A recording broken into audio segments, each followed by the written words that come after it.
Hello दोस्तों, नमस्कार। कैसे हैं आप सभी। सुकून एफएम चैनल पर आपका हार्दिक स्वागत है। दोस्तों, एक कमेंट करके जरूर बताओ कि आप लोग कहां से हमारी कहानी देखते हैं, और एक वीडियो पर लाइक जरूर कर दिया करो जब भी आप कहानी सुनो, और साथ में एक शेयर जरूर से जरूर किया करो। चलिए, आज के 156वें एपिसोड में मैं मनदीप आपका फिर से स्वागत करता हूं। शुरू करते हैं कहानी। तभी उस लड़की ने कठोर भाव में कहा, एनी, 100 फ्लावर सेट में लड़कों की एंट्री तो वर्जित है। तुमने किसी लड़के को यहाँ लाने की हिम्मत कैसे की? क्या तुम मरना चाहती हो? एनी उसकी धमकी सुनकर डर गई थी, क्योंकि उसे पता था कि अब बुरा हो चुका है। अगर कोई आदमी सेक्ट में किसी आदमी को लेकर आए तो बड़ी मुसीबत में पड़ जाएगा। तभी समर ने उसको बेहोश कर दिया, और उसके बाद समर ने उसे कहा कि वो जल्दी से वहां ले जाए जहां पर फूल परी को बंदित बना लिया गया था। उसके बाद वो लोग धीरे धीरे करके उस जगह की तरफ चलना शुरू कर देते हैं। कुछ ही देर में वो लोग एक सामने के छोटे से कमरे के सामने पहुंचते हैं, जहां पर दो सुंदर स्त्रियां उस कमरे की रक्षाएं कर रही थी। 100 फ्लावर सेक्ट के सभी महिलाएं बेहद खूबसूरत थी। रास्ते में समर को जो भी महिलाएं मिली वो बड़ी आकर्षक थी। हालांकि फूलों वाली फूल परी सुंदरता के आगे सब फीकी थी। जहां तक बात कमरे के सामने उन खड़े लोगों की थी, उनके न केवल चेहरे सुंदर थे बल्कि शरीर से तेज आभा निकल रही थी। समर ने उन्हें देखा और वो बड़ा हैरान रह गया। उसने हैरान होकर मन ही मन कहा, ओह, सच्चे आत्म किंगडम लेवल का फर्स्ट स्टेज। उसने कभी नहीं सोचा था कि फूल परी की रक्षा करने के लिए सच्चे आत्म का फर्स्ट स्टेज की कुछ महिलाएं ऐसी होंगी। दोनों पहरेदार समर को देखकर हैरान रह गई। 100 फ्लावर सेक्ट में एक विशाल पांडा को देखकर उन्हें एक आदमी को देखने की जितनी हैरानी न होती। हालांकि समर हैंडसम और अट्रैक्टिव था, फिर भी उन्होंने उसे हराने और के बाद प्रश्न पूछने का निर्णय लिया। बाईं तरफ वाली औरत ने हमला करके और अपने दाहिने हाथ से पंजे को मोड़कर समर की कलाई की तरफ बढ़ा दिया। वो उसे जल्दी से पकड़कर वश में करना चाहती थी। ये एक तेज हमला था जो हवा में उड़ते अपने पीछे का एक साया छोड़ गया, लेकिन समर के लिए कोई खतरा नहीं था। समर ने अपना दाहिना हाथ घुमाया और उससे भी अधिक तेजी से आगे बढ़ा। महिला की कलाई तेजी से उसकी मुट्ठी में पकड़ लिया और अपना दाहिने तर्जनी उंगली को मध्यधान बिंदु में दबा दिया। तभी दूसरी तरफ से समर पर हमला किया गया और उसका भी वही हाल हो गया। दोनों महिलाएं जमीन पर गिर पड़ी। वो ना तो हिल पा रही थी और ना ही कुछ बोल पा रही थी। हालांकि उनकी आंखें अभी भी खुली थी। वो डरी हुई थी, समर को देखकर रही थी और सोच रही थी कि वो कितना पावरफुल है, और वो उसका एक बार भी सामना नहीं कर पाई। एनी पास खड़ी ये सब देख रही थी और वो बड़ी उत्साहित थी। समर वाकई ताकतवर था, और पिछली बार जब उसने देखा था उससे भी कई गुना ज्यादा ताकतवर। वो समझ गई थी कि अब समर फूल परी को जरूर बचा लेगा। तभी समर ने कारावास रूम का दरवाजा खोला, अंदर चला गया। यह एक छोटा सा कारावास रूम था, लगभग 10 वर्ग मीटर आकार का, बिल्कुल खाली। वहां पर कोई बेड, मेज या कुर्सी नहीं थी। वहीं नीचे जमीन पर एक औरत बैठी थी। उसकी पीठ समर की तरफ थी। हालांकि वो उसका चेहरा नहीं देख पा रहा था, लेकिन उसके आकर्षक रूप से उसने पहचान लिया था कि वो फूल परी है। दरवाजा खुलने की आवाज सुनकर फूल परी पलटी। इस बार उसका चेहरा खुला हुआ था, बिना घूंघट के। उसका सुंदर चेहरा देखकर समर की आंखें चमक उठी। वो फूल परी से कई बार मिल चुका था, लेकिन वो हमेशा घूंघट में रहती थी, जिससे उसका चेहरा अभी तक नहीं देख पाया था। इस बार मामला अलग था। उसने आखिरकार उसका चेहरा देखा, और एक बेमिसाल सुंदरता वाला चेहरा। उसका चेहरा गुलाब के गुलदस्ते की तरह सुंदर था। त्वचा बर्फ के कागज की तरह सफेद, और उसके होठ चेरी की तरह लाल थे। उसकी आंखें सितारों की तरह चमकदार थी, और उसकी पतली पलकें झपक रही थी, दो छोटी खिड़कियों की तरह, एक आकर्षक चमक के साथ चमकते हुए।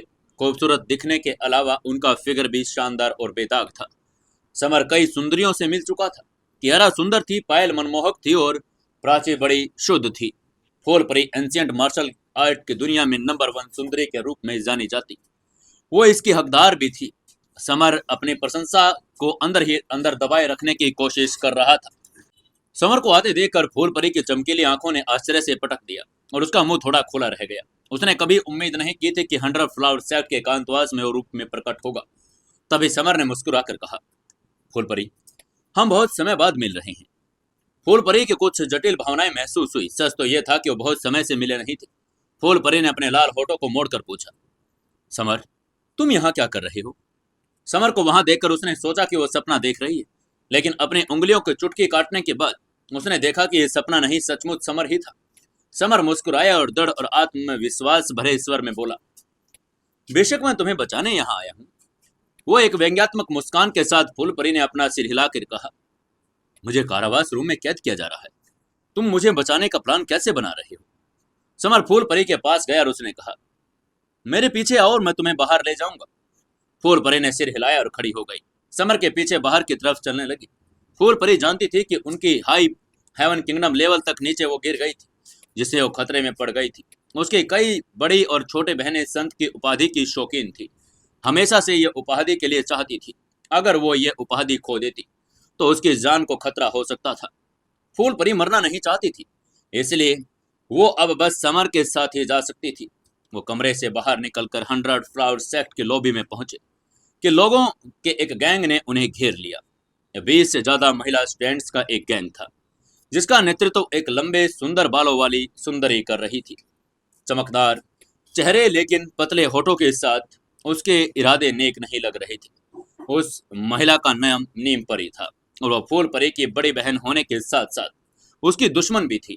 इससे पहले कि नीम परी और फूल परी के बीच संत की उपाधि के लिए मुकाबला हुआ था, लेकिन वो कंपटीशन हार गई थी। लेकिन अब स्थिति बदल चुकी थी, क्योंकि फूल परी की पावर कम हो गई थी और उसकी power high heaven kingdom level तक गिर गई थी। अब वो संत की उपाधि के लिए योग्य नहीं थी। नीम परी ने ठंडे से हंसते हुए कहा, जूनियर सिस्टर, आप कहाँ जा रही हैं? आप कारावास रूम से बाहर कैसे आई? नीम परी हमेशा अपने छोटे बहन से नफरत करती थी और उसके लिए परेशानी खड़े करने की कोशिश भी करती थी। फूल परी का चेहरा पीला पड़ गया और उसने कहा, मैं यहाँ से निकलना चाहती हूँ। नीम परी ने ठंडे चेहरे के साथ कहा, तुम्हें पता है कि इसकी इजाजत नहीं। संत की उपाधि के लिए कंपटीशन शुरू होने वाला है, तुम कहीं और नहीं जा सकती। तभी उन दोनों के बीच आते हुए समर ने प्रश्न पूछकर कहा, ये संत कंपटीशन क्या है? तभी फूल परी ने समर को समझाकर कहा, संत कंपटीशन सेक्ट स्टूडेंट्स के बीच एक कंपटीशन है, जिसमें यह देखा जाता है कि कौन सबसे अधिक योग्य और प्रतिभाशाली है। अगर कोई सभी फाइट जीत जाता तो अगला संत बन जाएगा। स्टूडेंट्स के संरक्षक भी स्टूडेंट्स की जगह पर कंपटीशन में भाग ले सकते हैं। यह शब्द सुनकर समर को अचानक एहसास हुआ कि चूंकि स्टूडेंट संरक्षक के लिए लड़ सकता है, इसलिए वह आसानी से फूल परी का संरक्षक बन सकता है और उसे संत की उपाधि दिलाने में मदद कर सकता है। यह एहसास होने के बाद समर ने तुरंत अपनी प्लानिंग बदल दी और नीम परी से कहा, मैं फूल परी का संरक्षक हूँ जो उसकी जगह पर फाइट करूंगा। नीम परी को समर की बात सुनकर मजा आया। उसने मुस्कुराते हुए कहा, 100 फ्लावर सेक्ट की सभी संरक्षक महिलाएं हैं, कोई पुरुष नहीं है।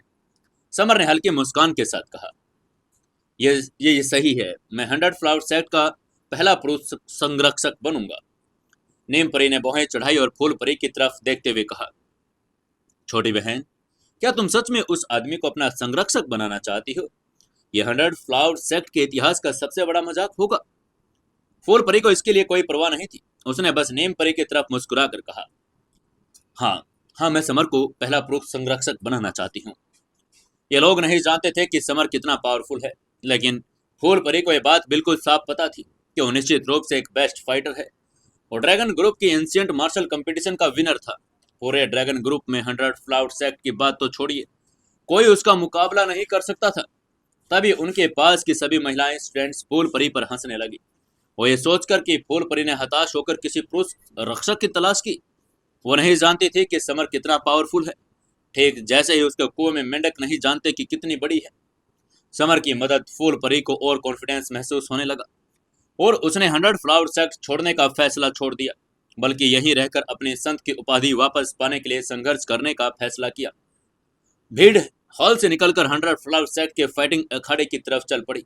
यह 100 फ्लावर सेक्ट के मेन चौक से सिचुएटेड था, जो लगभग 10,000 वर्ग मीटर में फैला हुआ था, पूरी तरह से सफेद संगमरमर से बना हुआ। कुल मिलाकर यह बेहद खूबसूरत जगह थी। कंपटीशन रिंग के बीच में 10 मीटर ऊंचा एक मंच था। यह मंच जहां 100 फ्लावर सेक्ट के संत कंपटीशन के मैच आयोजित किए जाने थे। कुछ ही देर के बाद कंपटीशन में भाग लेने वाली महिला स्टूडेंट्स आने लगी, जो सभी 100 फ्लावर सेक्ट के सबसे प्रतिभाशाली और योग्य महिला स्टूडेंट्स थी। ये सैकड़ों स्टूडेंट्स जो अलग थी, सिर्फ वे संत की उपाधि के लिए योग्य थी। सामान्य व्यक्ति तो उनके लिए योग्य भी नहीं हो सकता। कुल 6 स्टूडेंट्स थे, जिनके नाम थे फूल परी, नीम परी, पानी परी, ज्वाला परी, वायु परी और मस्ती परी। ये सभी 100 फ्लावर सेक्ट के स्टूडेंट थी और उनके 6 स्टूडेंट्स में गिनी जाती थी। हालांकि 100 फ्लावर सेक्ट के 6 महिला स्टूडेंट्स बहुत लोकप्रिय और प्रतिष्ठित थी। फिर भी इस समय सभी की नजरें फूल परी पर थी और खास तौर पर वे उसके पीछे खड़े व्यक्ति समर को देख रहे थे। इतनी सारती औरतों की नजर अपने ऊपर देखकर समर की भौहें तन गई। उसे थोड़ी शर्मिंदगी महसूस हुई, खासकर इसलिए क्योंकि इन औरतों की नजरें ऐसे घूर रही थी जैसे किसी जानवर को देख रही हो। अपने दिल में एक अजीब सी भावना को दूर करने के लिए समर ने एक आकर्षक मुस्कान बिखेरी और उसने मुस्कुराते हुए कहा, माना कि मैं हैंडसम दिखता हूँ, लेकिन तुम्हें मुझे देखने की जरूरत नहीं। क्या तुम सब मुझसे प्यार करने लगी हो? घमंडी घमंडी, अहंकारी कमीना। सभी स्टूडेंट्स घृणा से कोसने लगी। उन्होंने मन ही मन में सोचा, इस आदमी को जरा भी शर्म नहीं आती। इतना घमंडी आदमी मैंने पहले कभी नहीं देखा। समर की इस व्यवता के कारण सभी महिला स्टूडेंट्स ने तुरंत अपनी नजरें फेर ली। उनका ध्यान अब उन पर केंद्रित नहीं रहा। वहीं 6 पावरफुल स्टूडेंट्स 6 अलग अलग दिशाओं में बैठे एक दूसरे को शत्रुता भरी नजरों से देख रहे थे। क्योंकि वो एक दूसरे की विरोधी थी, इसलिए वे सभी चाहती थी कि बाकी सब मर जाएं। तभी आसमान में एक साथ तेजी से उड़ता हुआ मंच के बीचों बीच एक कुछ आ गिरा। ये साया तुरंत ही एक अधेड़ उम्र की महिला के रूप में सामने आया, जिसका चेहरा चुलबुला था। हालांकि वो 40 साल की उम्र पार कर चुकी थी, लेकिन उसके चेहरे पर कोई झुर्रियां नहीं थी। उसकी त्वचा किसी युवती की तरह चिकनी थी।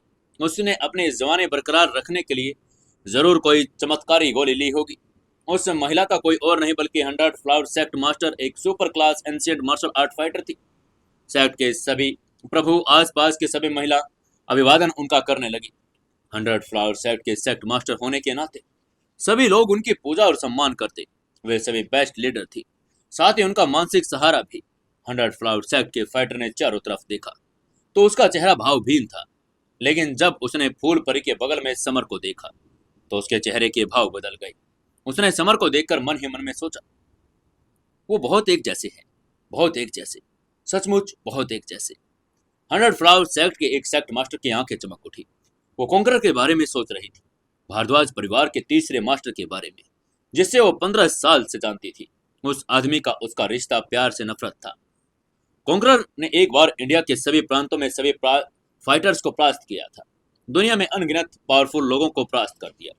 कई लोगों ने उसके सामने आत्मसमर्पण कर दिया। 100 फ्लावर सेक्ट के सेक्ट मास्टर भारद्वाज परिवार की थर्ड मास्टर की विश्वास पात्र हुआ करती थी, लेकिन उन्होंने दूसरी महिला के लिए उसे छोड़ दिया था। अभी अभी जब उसने समर को देखा तो 100 सेक्ट की सेक्ट मास्टर के समर के चेहरे में कॉन्करर की समानता देखी। सेक्ट के सेक्ट प्रमुख ने उसके और कॉन्करर तीसरे मास्टर ली बीच समानता के बीच उसने पूछा, आप कौन हैं? उसने अपनी जिज्ञासा शांत करने के लिए पता लगाना था कि वो कौन है। दरअसल उसका दिल पहले ही कह रहा था कि सामने वाला व्यक्ति कॉन्करर से जरूर कोई नाता रखता है, वरना वो दोनों इतने मिलते नहीं। समर ने मंद मंद मुस्कुराकर कहा, मैं दिल्ली के भारद्वाज परिवार से समर भारद्वाज हूं। उसकी बात सुनकर सेक्ट मास्टर घबरा गई। उसने आगे पूछा, conqueror third master Narendra Bhardwaj के साथ आपका क्या रिश्ता है? क्या वो आपकी लगते क्या है? समर ने उसकी बात का जवाब देकर कहा, वो मेरे पापा हैं। उसका जवाब सुनकर 100 फ्लावर सेक्ट के सेक्ट मास्टर के चेहरे के भाव बदल गए। उसकी आंखों में अचानक ठंडक छा गई। यह आदमी कॉन्करर का बेटा निकला। कॉन्करर के बारे में सोचते ही 100 सेक्ट के सेक्ट मास्टर का दिल दुखने लगा। उस जमाने में वो कॉन्करर से सचमुच बहुत प्यार करती थी। उसके साथ रहने के लिए 100 फ्लावर सेक्ट के संत की उपाधि छोड़ने के लिए तैयार थी। लेकिन 100 फ्लावर सेक्ट के सेक्ट मास्टर को इस बात से गुस्सा आया कि कॉन्करर को किसी और महिला से प्यार हो गया। वो समर की माँ थी, जो न सिर्फ दिखने में खूबसूरत थी बल्कि पावर और प्रतिभाशाली भी थी, जिसने कॉन्करर को उससे दूर कर दिया। 100 फ्लावर सेक्ट के सेक्ट मास्टर का चेहरा उदास हो गया। उसने एक पावरफुल आभा उत्सर्जित की। यह आभा पावरफुल थी, जिसने एक श्वेत प्रकाश कुंडल का निर्माण किया और सीधे समर को घेर लिया। समर ने आभा महसूस करके मन ही मन हैरान होकर कहा, ओह, सांसारिक आत्म किंगडम प्रकाश। समर का चेहरा बदल गया। इस हल्के किंगडम में उसका शरीर हिल नहीं पा रहा था। वो मुंह से बोल भी नहीं पा रहा था। उसकी आंखें अपनी झपका भी नहीं पाई। समर ने अपनी तरफ देखकर सोचा, एक पावरफुल सांसारिक आत्म किंगडम लेवल की मार्शल आर्ट फाइटर। समर अब घबरा चुका था और उसने कभी नहीं सोचा था कि 100 फ्लावर सेक्ट के सेक्ट मास्टर एक सांसारिक आत्म किंगडम की मार्शल आर्ट फाइटर थी। सांसारिक आत्म किंगडम लेवल एक साधक अत्यंत दुर्लभ थे, जैसे टाइगर ग्रुप के पोप, फायर दानव किंग। सामान्य व्यक्ति इस लेवल तक नहीं पहुंच सकता था। यहाँ तक बात समर की थी, जो प्रतिभाशाली तो थी, लेकिन वो अभी भी मिड स्टेज पर था। 100 फ्लावर सेक्ट के सेक्ट मास्टर ने समर को फंसा लिया। उसकी आंखों में खतरनाक किलिंग इंटेंट था। वो उसे मारना चाहती थी, क्योंकि उसके कॉन्करर का बेटा था और वो उसका विरोधी था। 100 फ्लावर सेक्ट के सेक्ट मास्टर ने निर्दयी आंखों से कहा, लानत है उस औरत पर। जिस दिन तुमने कॉन्करर को मुझसे छीन लिया था, बदला लेने के लिए मैं तुम्हारे बेटे को मार डालूंगी। 100 फ्लावर सेक्ट के सेक्ट मास्टर ने अभी अभी खतरनाक किलिंग इंटेंट दिखाया ही था। फूल परी बोहें सिकोड़कर तेजी से वहां पहुंची। उसने समर को रोककर अपने मास्टर से कहा, अगर तुम उसे मारना चाहती हो तो पहले मुझे मार डालो। फूल परी अपने मास्टर को समर को मारने नहीं दे सकती थी। उसको पता था कि इस बार समर फूल परी को बचाने के लिए वहां सेक्ट में आया है। अगर वो ही मर गया तो इस दुख से उबर नहीं पाएगी।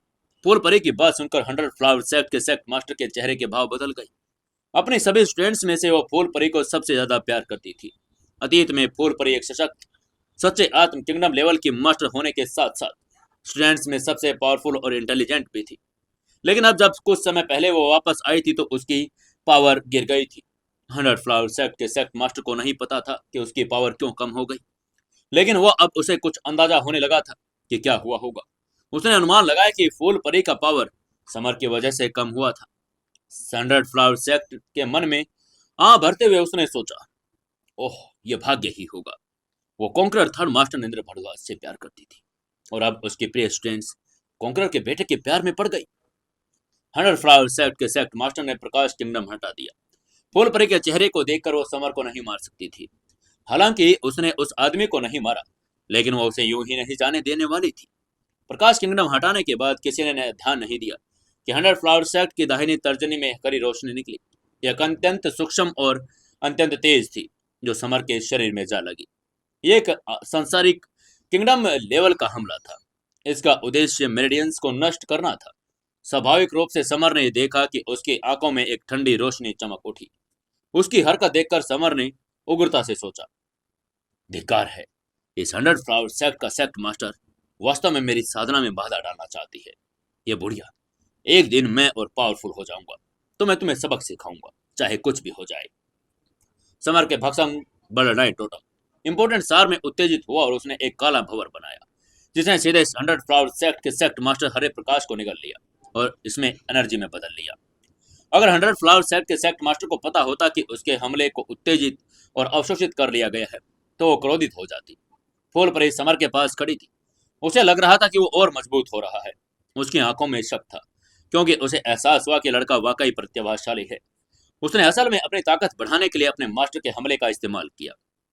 फूल परी ने धीरे से समर से पूछा, समर, अगर तुम मेरे संरक्षक के रूप में लड़ोगे तो क्या तुम्हें विश्वास है कि तुम जीत सकते हो? समर ने हल्के से मुस्कुराकर कहा, निश्चिंत रहो, तुम्हारे सेक्ट के सेक्ट मास्टर के अलावा यहाँ कोई भी ऐसा नहीं जो मेरा मुकाबला कर सके। उसकी बात सुनकर फूल परी ने आंखें घुमाई। वो अवाक रह गई। ये समर बहुत घमंडी था। 100 फ्लावर सेक्ट के स्टूडेंट्स की पावर और प्रतिभा को शायद दूसरे लोग न जानते हों, लेकिन फूल परी अच्छे से जानती थी। और हालांकि उसकी बड़ी और छोटी बहन उसकी दुश्मन थी, फिर भी उनकी ताकत को कम करके नहीं आंका जा सकता था, क्योंकि उनमें से कुछ तो सच्चे आत्म किंगडम के टॉप स्टेज की फाइटर थी। यहाँ तक सीनियर सिस्टर के संघर्षों की बात है, उनकी पावर और भी ज्यादा प्रबल थी। उनमें से कुछ तो सेक्ट के सेक्ट मास्टर के बाद दूसरे स्थान पर थी, और यहाँ तक कि सेक्ट के सीनियर्स भी, जिन्होंने सांसारिक आत्म किंगडम लेवल में एक कदम रख चुका था। जब फूल परी संत हुआ करती थी तब वो इन सीनियर्स को नहीं हरा सकती थी, लेकिन अभी समर कह रहा था कि वो हरा सकता है, तो फूल परी को इस बात पर थोड़ा संदेह था। हालांकि वो संशय में थी, लेकिन फूल परी ने इसे व्यक्त नहीं किया, क्योंकि समर उसकी मदद करने के लिए यहाँ आया था। 1 घंटे के बाद संत कंपटीशन शुरू हुआ, और जिसका आयोजन व्यक्तिगत रूप से 100 फ्लावर सेक्ट के सेक्ट मास्टर द्वारा किया जा रहा था। कॉम्पिटिशन के नियम बिल्कुल सरल थे। मुकाबले या तो पार्टिसिपेंट स्वयं लड़ता या उससे संरक्षक। समर फूल परी का संरक्षक था, कंपटीशन में भाग लेने वाला एकमात्र पुरुष पार्टिसिपेंट भी। उसने सबसे पहले लॉटरी निकाली। 100 फ्लावर सेक्ट के सेक्ट मास्टर एक बोस बांस की नली पकड़े हुए थे, और बांस की नली चॉपस्टिक जितनी लंबी और गोल थी। सभी पार्टिसिपेंट्स के नाम इस नली के अंदर बांस की पट्टियों पर लिखे थे। जब समर बांस की नली में पहुंचा तो 100 फ्लावर सेट के सेक्ट मास्टर खुश नहीं हुई। कई बार उसने सोचा कि समर को थप्पड़ मार डालना चाहती है, लेकिन अंत में उसने यह सब सह लिया था। तभी समर ने मुस्कुराकर कहा, सेक्ट मास्टर, मुझे इतने गुस्से में मत देखिए। आप गुस्से में बिल्कुल अच्छी नहीं लगती। सेक्ट मास्टर, मैं तो बस यही देख रहा हूँ कि आप 20 साल की उम्र में बहुत खूबसूरत रही होंगी, बिल्कुल मेरी गर्लफ्रेंड की तरह। मैं नहीं चाहता कि आप नाराज हो, क्योंकि गुस्से की वजह से आपकी झुर्रियां निकल आई। 100 फ्लावर सेट के सेक्ट मास्टर ने उसे मौत की निगाह से देखते हुए गुस्से में कहा, समर, तुम्हारी हिम्मत कैसे हुई मुझे बताने की कि मुझे क्या करना चाहिए? ये कंपटीशन का समय है, बेकार की बातें मत करो, वरना मैं तुम्हें थप्पड़ मार डालूंगी। समर ने उसे वास्तव में नाराज कर दिया। वो 100 फ्लावर सेक्ट के सेक्ट मास्टर सभी का आदर और प्यार करती थी, लेकिन उसके सामने समर किसी भी चीज से नहीं डरता था। उसकी हिम्मत कैसे हुई कि उसे बताए कि वो क्या उसे करना चाहिए? उसकी धमकी सुनकर समर ने जल्दी से कहा, ठीक है, मैं चुप हो जाऊंगा और लॉटरी निकालूंगा। समर ने जानबूझकर 100 फ्लावर सेट के सेट मास्टर से झगड़ा किया, लेकिन वो उसे मारना चाहती थी, जिससे वो बहुत असहज हो गया था। इसलिए वो बदले में सेक्ट मास्टर को चिढ़ाना चाहता था। वो पहले ही जानता था कि 100 फ्लावर सेट के सेक्ट मास्टर के लिए फूल परी कितनी इंपॉर्टेंट थी, क्योंकि उसने फूल परी की वजह से उसे नहीं मारा।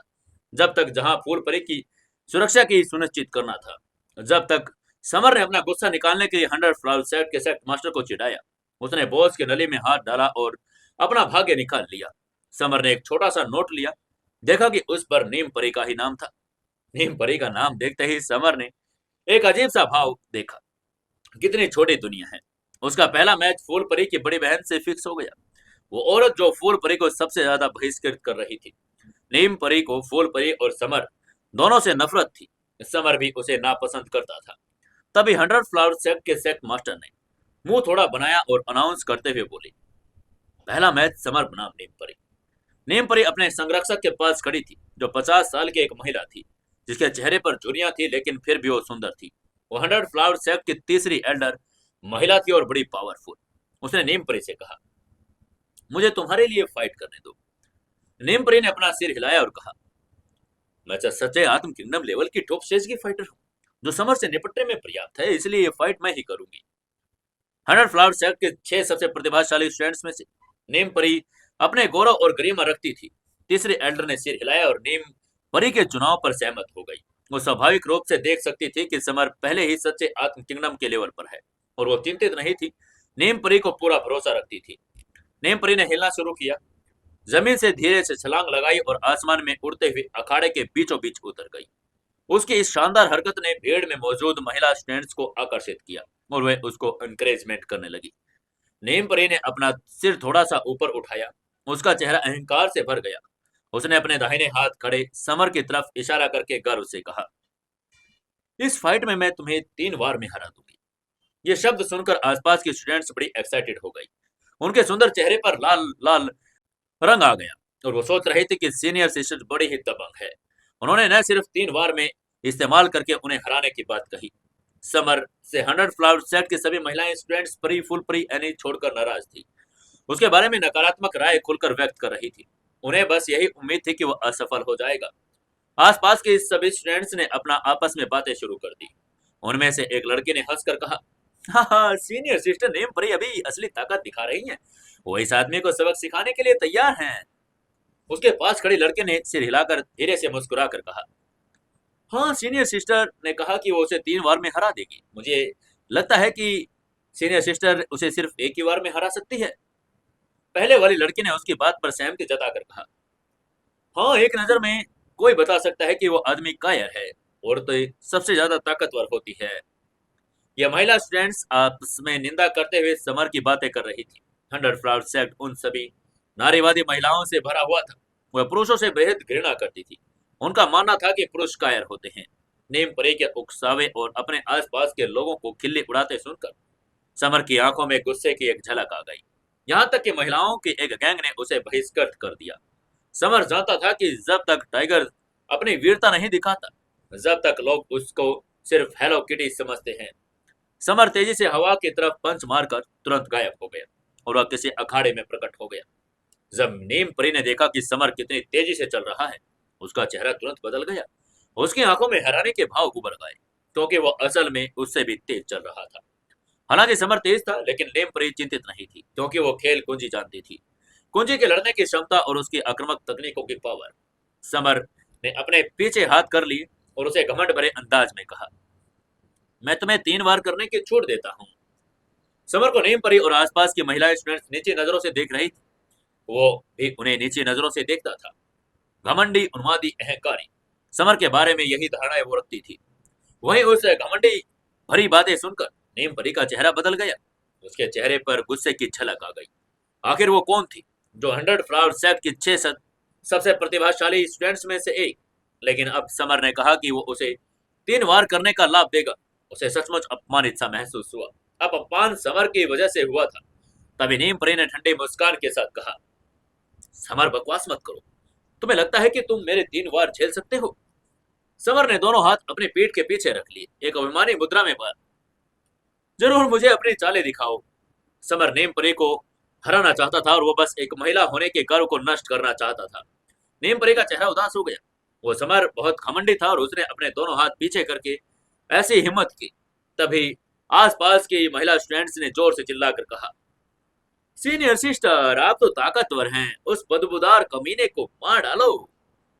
हथेली से मारे गए एनर्जी के तीर बड़े बेहद तेज थे, मानो बिजली कड़के हो जो हवा के क्रोध से चीर रही हो।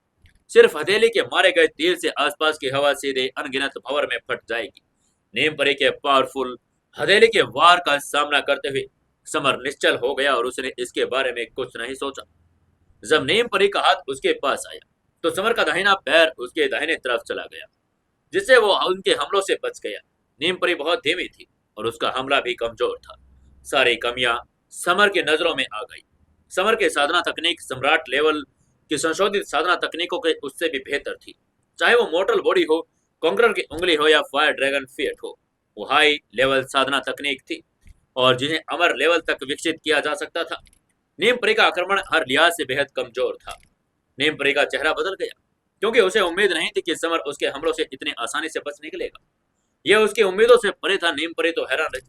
आसपास के लोग भी हैरान थे और उनको समझ नहीं आ रहा था कि सीनियर सिस्टर के हमले से कैसे बच निकला। नीम परी की आंखों में गंभीरता का भाव आ गया। वो जानती थी कि उसका सामना एक दुर्जय विरोधी से हुआ है।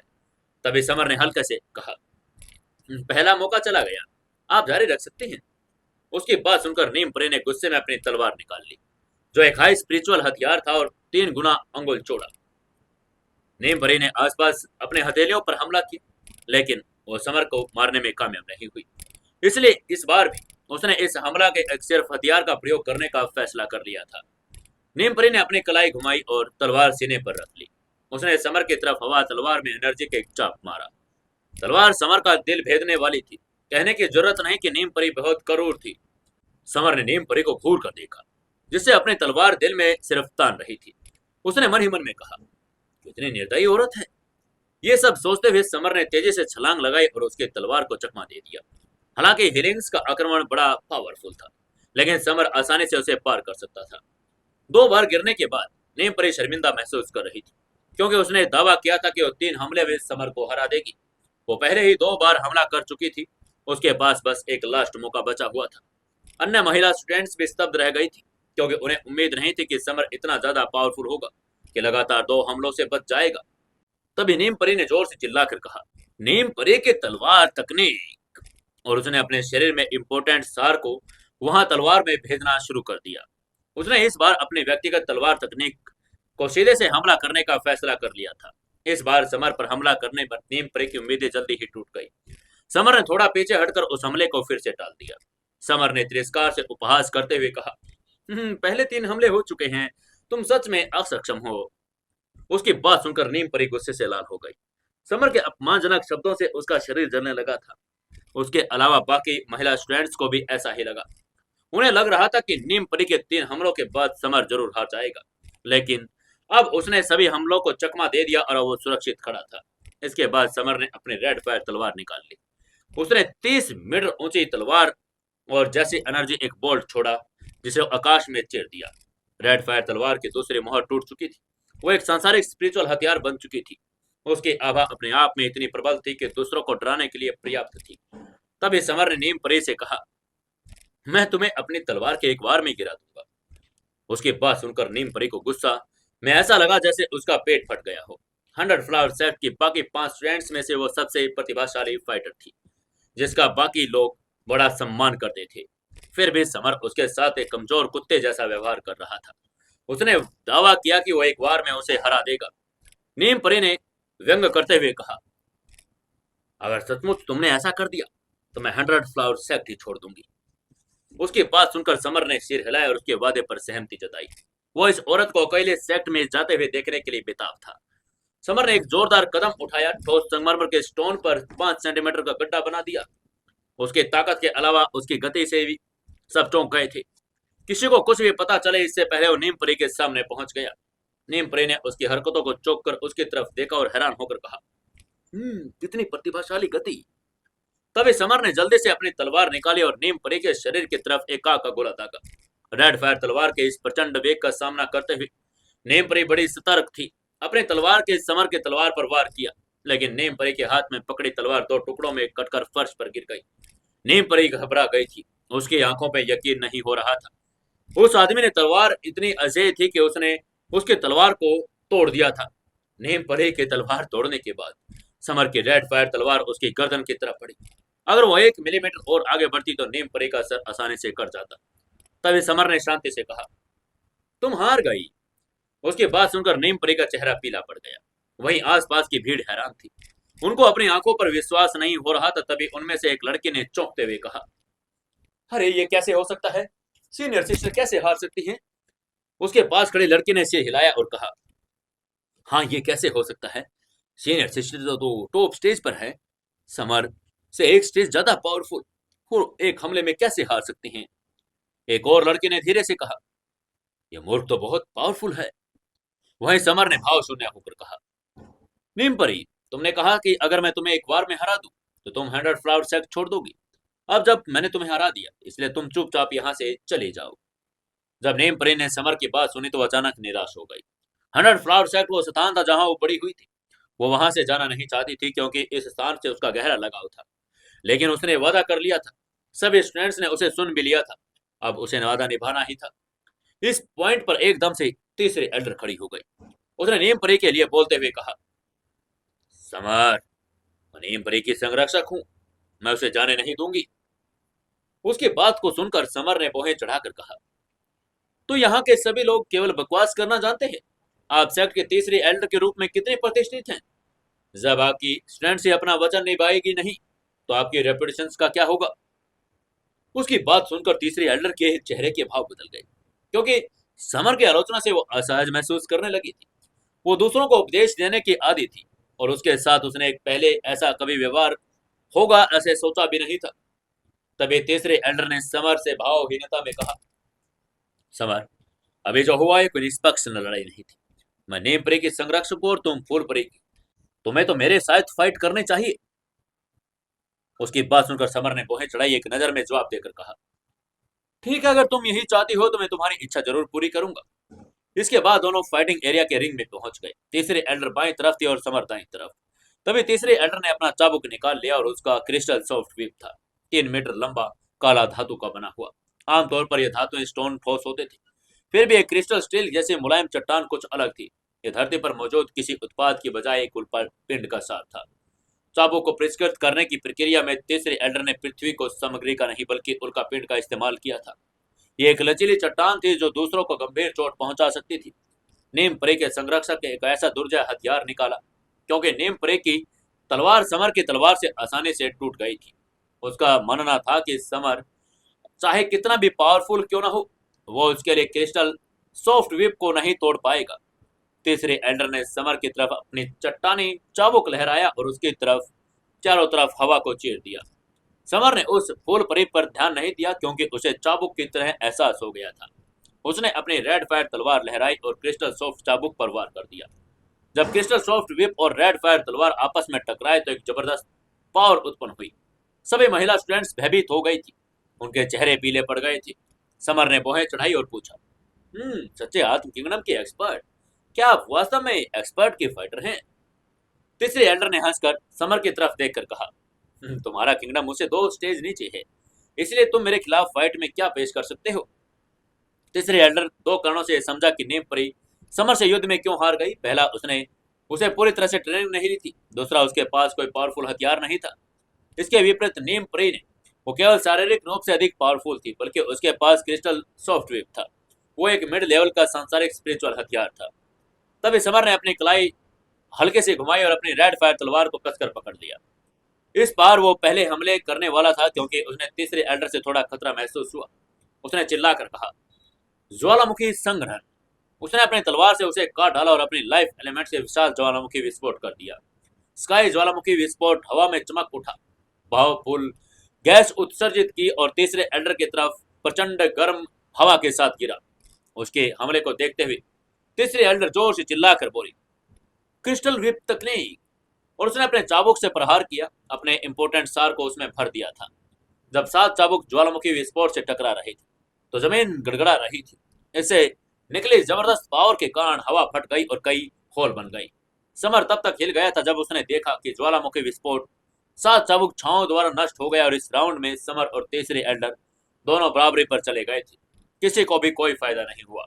समर निराश था, क्योंकि उसे उम्मीद नहीं थी कि उसकी ज्वालामुखी तलवार तकनीक, जो एक पावरफुल सांसारिक आत्म साधना तकनीक थी, उसके ओपोनेंट के साथ बराबरी पर आ जाएगी। तीसरी एल्डर महिला ने बोही चढ़ाई, क्योंकि वो भी अधिक निराश हो चुकी थी। उसे भी ये अंदाजा नहीं था कि समर को नहीं हरा पाएगी। वहीं ये राउंड देखकर सभी स्टूडेंट्स दंग रह गए थे। ये मूर्ख लड़का इतना पावरफुल था कि तीसरे एल्डर के हमले को भी रोक दिया था। तभी तीसरे एल्डर ने फिर से चिल्लाकर कहा, क्रिस्टल विप ग्लेशियर।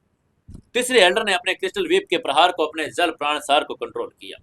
ये 30 मीटर ऊंचा हिमखंड था, जो वास्तव हिमकंप की तरफ एक ठंडक छोड़ रहा था। वहीं समर भी अपनी तलवार के साथ दूसरे तकनीक जारी रखते हुए बोला, ज्वालामुखी टंबल। उनके इंपोर्टेंट सार में एक विशाल ज्वालामुखी का निर्माण किया, जो लगातार मैग्मा निकाल रहा था।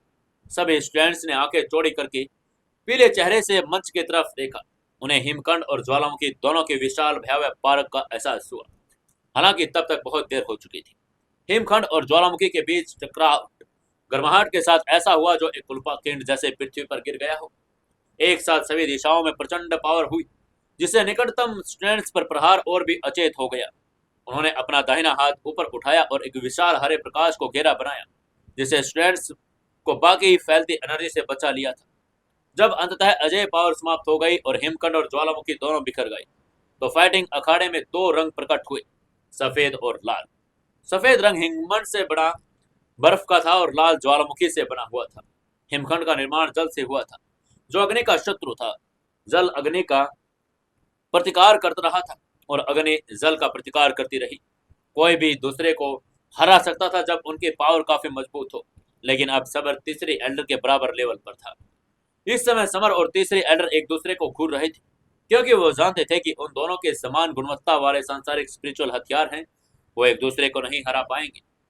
वास्तव में समर के रेड फायर तलवार का दर्जा क्रिस्टल सॉफ्टवेयर से अधिक था, लेकिन उसे तीसरे एल्डर के खिलाफ इस्तेमाल करने का लाभ नहीं था, क्योंकि उसके पास उतना इंपोर्टेंट सार नहीं था। निश्चित रूप से समर ने अभी अपनी अंतिम तकनीक का उपयोग नहीं किया था, जिससे तीसरे एल्डर को निश्चित रूप से मारा जा सकता था, लेकिन कंपटीशन के दौरान किसी को मारने की अनुमति नहीं थी। तभी तीसरे एल्डर ने अपना चाबुक वापस लिया और जोर से चिल्लाकर बोली, झरना किंगडम। दूर से देखने पर कम से कम लाखों बर्फ के टुकड़े एकदम से उस किंगडम की तरफ से आने लगे। वहीं समर भी अपनी तलवार को अपनी दूसरी तकनीक जारी रखते हुए बोला, तूफान किंगडम। समर ने सीधे अपने किंगडम की तकनीकों में से एक का उपयोग किया। उसने गुरुत्वाकर्षण किंगडम नहीं छोड़ा, क्योंकि इससे बर्फ के ब्लेड उसकी तरफ तेजी से बढ़ जाएंगे। और फायर किंगडम के संदर्भ में हालांकि उसे झरना किंगडम को खतरा था, लेकिन वो केवल हमेशा हमले का प्रतिकार कर रहा था, इसलिए उसने तूफान किंगडम को छोड़ दिया था। और उसकी कहानी भी अलग थी। ये एक विशाल बवंडर का रूप ले सकता था, जो उसका मार्ग बदल देगा। जैसा कि समर ने अनुमान लगाया, तूफान क्षेत्र द्वारा निर्मित विशाल बवंडर झरने को तीसरे एल्डर तक उड़ा दिया। तीसरे एल्डर ये देखकर घबरा गई, क्योंकि उसे उम्मीद नहीं की थी कि उसके झरने के बर्फ के ब्लेडों को वो उड़ा देगा। तीसरे एल्डर ने अपने इंपोर्टेंट एनर्जी को शीघ्रता से प्रभावित किया और एक विशाल रक्षात्मक ढाल का निर्माण कर लिया। तीसरे एल्डर ने घबराकर मन ही मन में कहा, क्या डिफेंसिव शील्ड खत्म होती जा रही है? तीसरी एल्डर घबरा गई थी, इसलिए उसने अपने इंपोर्टेंट एनर्जी से एक शील्ड बनाने की कोशिश की, लेकिन देर हो चुकी थी। एक दर्जन से ज्यादा ग्लेशियर के ब्लेड पर्दे से बचकर तीसरे एल्डर के शरीर पर जा लगे और उसे नुकसान पहुंचा दिया। अखाड़े के किनारे बाकी स्टूडेंट्स खड़े थे। उन्होंने उम्मीद नहीं की थी कि तीसरे एल्डर एकदम से ऐसी हो जाएगी। तभी समर ने तीसरे एल्डर की तरफ उपहासपूर्ण हंसी के साथ देखते हुए कहा, तीसरी एल्डर, तुम हार गई हो। समर की तुलना जो पूरी तरह से सुरक्षित थी, तीसरे एल्डर गंभीर रूप से अब घायल हो चुकी थी। वहीं समर की बात सुनकर तीसरे एल्डर बहुत निराश हो गई। उसे यकीन नहीं हो रहा था कि सचमुच समर से हार चुकी थी। 100 फ्लावर सेक्ट के सेक्ट मास्टर का चेहरा भी उदास हो चुका था। तीसरे एल्डर को अपमानित महसूस हो रहा था, क्योंकि उसे लग रहा था कि भीड़ उसकी तरफ उपहास भरी नजरों से देख रही है। वो तुरंत वहां से चली गई, क्योंकि वहां रहने का अब कोई वजह नहीं था। तभी 100 फ्लावर सेक्ट के सेक्ट मास्टर ने पहले मैच का विनर अनाउंस करते हुए कहा, पहले मैच के विनर हैं मिस्टर समर भारद्वाज। भले ही वो अनिच्छित थी, लेकिन उसे अनाउंस करना पड़ा। आखिरकार ये एक खुला और सार्वजनिक फाइट था, सभी लोग देख रहे थे। तभी एनी ने खुशी से फूलपरी से कहा, वाओ, समर जीत गया। फूलपरी ने शर्मा कर सिर हिला दिया। वो समझ सकती थी कि समर अपनी फाइटिंग एबिलिटी का आक्रमण पावर दोनों के हमले से पहले से ही कहीं ज्यादा मजबूत हो गया था। क्या कोई आदमी 3 दिनों में इतना बड़ा बदलाव ला सकता है? फूलपरी ने देखा कि समर जब भी उससे मिलता है तो उसे हमेशा चौंका देता है। उसके पास हमेशा जादू ही ताकत आ जाती है। इसी बीच नीम परी का चेहरा पीला पड़ गया, मानो उसने अपना परिवार खो दिया हो। उसे उम्मीद ही नहीं थी कि उसका संरक्षक भी हार जाएगा। तभी समर ने हल्की मुस्कान के साथ उससे कहा, नीम परी, तीसरे एल्डर भी हार गई है। तुम अपना वचन अब निभा सकती हो। शायद तुम्हें छोड़ देना चाहिए। नीम परी घबरा गई थी, क्योंकि जिस बात से उसका डर लग रहा था वो घटित हो चुकी। नीम परी ने हताश होकर रिक्वेस्ट करके कहा, प्लीज ऐसा ना करें, इसके बदले तुम जो चाहो मैं कर सकती हूँ। नीम परी को 100 फ्लावर सेक्ट में बड़ा गहरा लगाव था। जब वो छोटी उम्र की थी तो वो सेक्ट के लोगों ने उसे गोद ले लिया था। वो वहीं पर पली बड़ी थी, क्योंकि उसके माता पिता ने छोटी उम्र में उसे वहां पर छोड़ा था। उसकी रिक्वेस्ट सुनकर समर ने एक पल सोचने के बाद उसे जवाब देकर कहा, ठीक है, तुम यहाँ रह सकती हो, लेकिन अब से तुम्हें फूलपरी की नौकरानी बनना होगा, उसकी देखभाल करनी होगी। उसकी बात सुनकर नीम परी का चेहरा गुस्से से भर गया, क्योंकि उसे समर के अपमानजनक इरादों का एहसास हो गया था। लेकिन समर उसके साथ कुत्ते जैसा व्यवहार कर रहा था, उसे फूलपरी की सेवा करने के लिए कह रहा था। उसने मन ही मन कहा, क्या तुम मजाक कर रही हो? समर ने जब उसके चेहरे पर खिले हुए ये सवाल को पढ़ा तो उसने रूखे स्वर में कहा, नीम परी, अगर तुम ऐसा करना चाहती हो तो तुम यहाँ के सेक्ट छोड़कर नहीं जा सकती। उसकी धमकी सुनकर नीम परी ने अंततः पीले चेहरे के साथ अनिच्छा से सिर हिलाया और कहा, ठीक है, मैं फूलपरी की नौकरानी बनने के लिए तैयार हूँ। उसे फूलपरी की दासी बनने के लिए मजबूर होना पड़ा, क्योंकि वो सेक्ट छोड़ना नहीं चाहती थी। असल में उसे अपने थोड़े किए पर पछतावा हो रहा था, क्योंकि उसे पता था कि उसने खुद को मुसीबत में फंसा लिया है। अगर वो इस समय फूलपरी को परेशान न करती तो उसकी दासी बनने पर मजबूर न होना पड़ता। वहीं जो कुछ हो रहा था ये देखकर सभी वहां के लोग कांपने लगे थे। एक लड़की ने अपनी भौहें सिकोड़ी और कहा, नहीं नहीं, ऐसा नहीं हो सकता। सीनियर सिस्टर सचमुच फूलपरी की नौकरानी बनने जा रही है। उसके पास खड़ी लड़की ने उपहास भरी नजरों से कहा, अरे इसके लिए तो खुद के अलावा किसी को दोषी भी नहीं ठहरा सकती। वो ही थी जो समर को चैलेंज दे रही थी। एक और लड़की ने डर के कहा, हे भगवान, वो मूर्ख आदमी किसी चीज का बना है, वो इतना पावरफुल कैसे हो सकता है? नेमपुरी उनकी सबसे सीनियर सिस्टर थी, जो उसकी प्रशंसा कर रही थी। वो पहला मैच समाप्त हो चुका था और समर उसका विनर बन चुका था। इसके बाद ड्रॉ के लिए मैदान में उतरने वाली दूसरी उम्मीदवार पानी परी थी, जो 20 साल की उम्र की एक लड़की थी। उसका चेहरा नाजुक, त्वचा चिकनी थी। पानी परी 100 फ्लावर सेफ की फाइटिंग रिंग में पहुंच गई। उसने एक हरे रंग के बांस की छड़ी निकाली और उस पर ज्वाला परी का नाम लिखा था, जिसको देखते ही 100 फ्लावर सेट के सेक्ट मास्टर ने सबके सामने अनाउंस करते हुए कहा, दूसरा मैच पानी परी और ज्वाला परी के बीच में होगा। इस बीच दो महिलाएं एक साथ मंच पर आईं। दोनों बड़ी अट्रैक्टिव थी। वास्तव में 100 फ्लावर सेट की सभी महिलाओं के चेहरे खूबसूरत थे, जो बाहर किसी भी अन्य लड़के से कहीं ज्यादा सुंदर थे। निश्चित रूप से बांसुरी किसी सामान्य बांस की नहीं बनी थी, बल्कि ये स्पिरिचुअल बांस से बनी हुई थी। उसके अंदर एक सुगंधित सुगंध भी आ रही थी। ज्वाला परी ने अपनी बांसुरी को अपने होठों से लगाया और अपनी लाइफ पावर को भरी सांस के साथ उसे बजा दिया, जिससे एक मधुर धुन उत्पन्न हुई। ये दरअसल मनमोहक ध्वनि कुछ तकनीकों में छिपी थी। ये ध्वनि सीधे हमला करने की आत्मा पर करती थी। आत्मा को मस्तिष्क का मानसिक केंद्र माना जाता और जो शरीर के सबसे कमजोर भागों में से एक। पानी परी को पक्का अंदाजा था कि स्पिरिचुअल हमला कितना भयानक है। उसने अपने कलाई पर बंधी तांबे की घंटी उठाई और मधुर स्वर में उसे बजाना शुरू कर दिया। इसी बीच घंटे से मानसिक आक्रमण की सफेद धारा निकली जो बांसुरी के आक्रमण से टकरा गई। स्पिरिचुअल हमले मनुष्यों के लिए अदृश्य होते हैं। समर को ऐसा सूक्ष्म कंपन महसूस हुआ मानो उसकी आत्मा पर किसी डंडे से प्रहार हो रहा हो। वो इन दोनों महिलाओं के बीच की पावरफुल मानसिक एनर्जी को सिर्फ साफ महसूस कर सकता था। पानीपरी और ज्वालापुरी द्वारा इस्तेमाल किए गए स्पिरिचुअल हमलों एक दूसरे के खिलाफ भिड़ने के लिए कोई आवाज पैदा नहीं की। ज्वालापुरी स्पिरिचुअल हथियारों के इस दौर में खो गई और इस बीच कुछ अन्य महिलाएं स्टूडेंट्स उलझन में थी, क्योंकि उन्होंने बस बांसुरी और घंटे बजने के अलावा ज्वालापुरी के मुंह से खून को थूकते हुए देखा।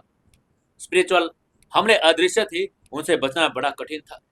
तभी 100 फ्लावर सेक्ट के सेक्ट मास्टर ने विनर को अनाउंस करके कहा, दूसरे मैच की विनर हैं पानी परी। तीसरी पार्टिसिपेंट्स वायु परी थी और उसकी ओपोनेंट मस्ते परी। एक छोटे फाइट के बाद रिजल्ट निकला कि वायु परी विनर बन गई।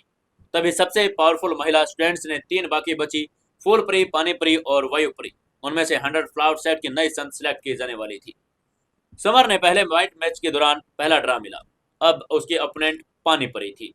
वो लड़की जितनी कलाई पर उसकी घंटे थी और वो स्पिरिचुअल डैमेज पहुंचा सकती थी। समर रिंग पर गंभीर मुद्रा में खड़ा था। उसे स्पिरिचुअल हथियारों के बारे में कुछ भी नहीं पता था। वो आत्म साधना का प्रैक्टिस थी। पानी परी ने अपनी कलाई पर बंधी घंटे को हल्के से हिलाया और ध्वनि तरंगों में एक हरी धारा छोड़ दी। इतनी विनाशकारी थी कि समर के मस्तिष्क में घुस गई और उसके आत्मा को नष्ट करने लगी। समर को एहसास हुआ कि उसका दिमाग फट रहा है, मानो उसकी स्पिरिचुअल एनर्जी पूरी तरह से डैमेज हो गई। तभी उसके पीले चेहरे पर पसीना टपकने लगा। जब फूल परी ने देखा कि समर संघर्ष कर रहा है तो वह चिंतित हो गई। तभी एनी ने फूल परी से पूछा, समर घायल हो गया, अब हमें क्या करना चाहिए?